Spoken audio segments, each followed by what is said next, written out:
Good evening, I'm Ella Schobel. Thanks for joining us. Wedding bells rang at Essentia Health in Duluth today. That's because newlyweds Ross and Dallas Garner canceled their original wedding plans to bring the celebration to Ross's father, Darren, who has been in the hospital for nearly 2 months. Northern News Now's Maggie Franson shares why the Garners didn't want Dad to miss the milestone and how they brought the aisle directly to him.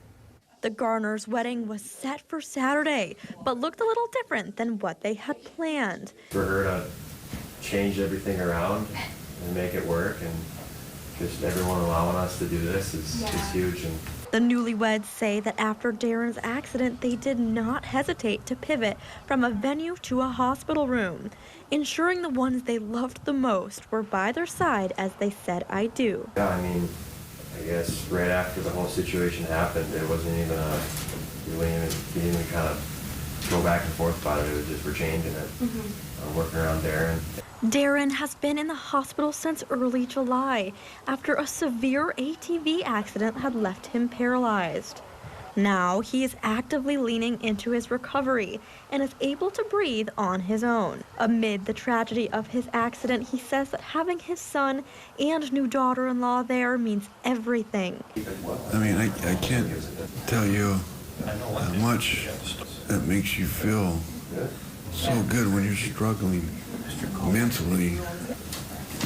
It's been awesome for them to, be around me all the time.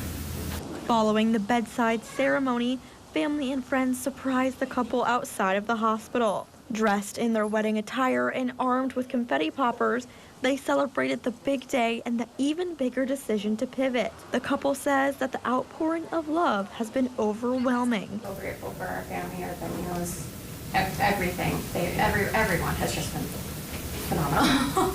In Duluth, Maggie Franson, Northern News Now.